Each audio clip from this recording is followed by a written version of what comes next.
here with Elizabeth from Kenya. Yes. What's your complete name so that I pronounce it correctly?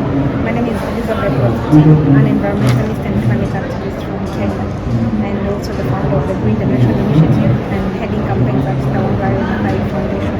Okay, so and where are you from? I'm from Kenya, and specifically I come from the most forested region in Kenya, that's Nyeri County. So I have grown up loving nature as a child.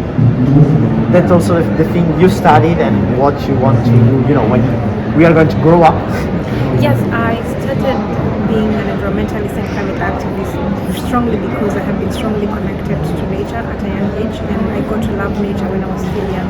And in the process, I've also had instances where I've faced ecological grief, having experienced deforestation and the green streams that I used to play in as a child changing over time with the water levels going down and some of them even becoming contaminated with plastic waste. So I decided to become a voice of change because I also feel the pain of nature. Yeah, it's wonderful to me, like speaking with you, so that the things I read on books, also, I'm from Italy, and so we have stuff as well. But like the things I read, you are telling me, and hearing those stuff not written on pages, but hearing from a real voice, it's wonderful. Is there like any particular thing or episode or stuff that like made you aware that you would have been a climate activist? Yes, I would strongly say I have been inspired by the late Professor Wangari Maathai because as a child, when I was only age 7, I got a chance to plant my first tree, and it was a time when she was the member of parliament. So she was mobilizing women to plant trees and start up tree nurseries in their farms. And also in the process, I was really sad when trees that we planted as children were cut down. And this was after going back to this forest that I loved to play in so much as a child. And what I found at the entrance of this forest were tree logs and tree stumps. So it made me feel so angry, and I could not understand why anyone would destroy such a beautiful forest.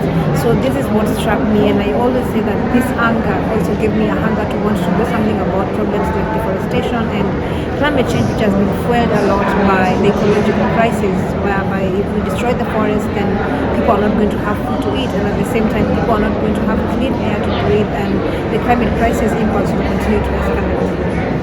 Okay, the next one is very hard one. Are you more hopeful or angry?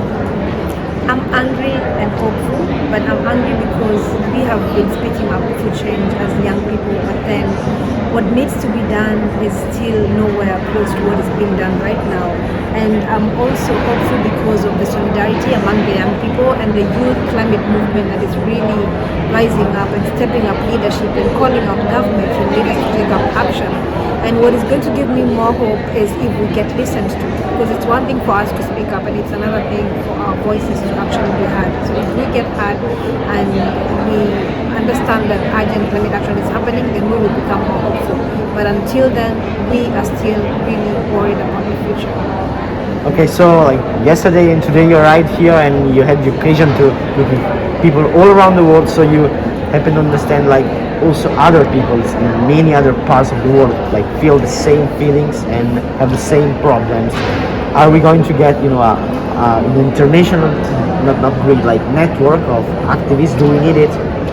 Yeah, we already have a network of activists, like all the activists right here. There's a lot of solidarity, and this has always been in the climate movement, and we all share the same feelings. I've talked to a lot of young people right now who actually have personal experiences of how they feel about the future. They're worried, they're sad, they're frightened because the climate crisis challenges keep escalating every day.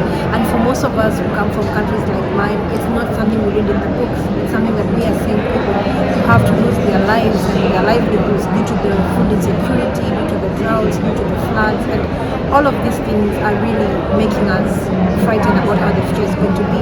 So I would say definitely out of this pre-COP26, we hope that we will be listened to, because again we have had so many conferences where it's just the talks and talks from leaders, it's just the promises and pledges and commitments, but really it is time that we turn those words into action, and that's our hope and my hope, and I think the hope of every other young person who is gathered here today. Thanks a lot.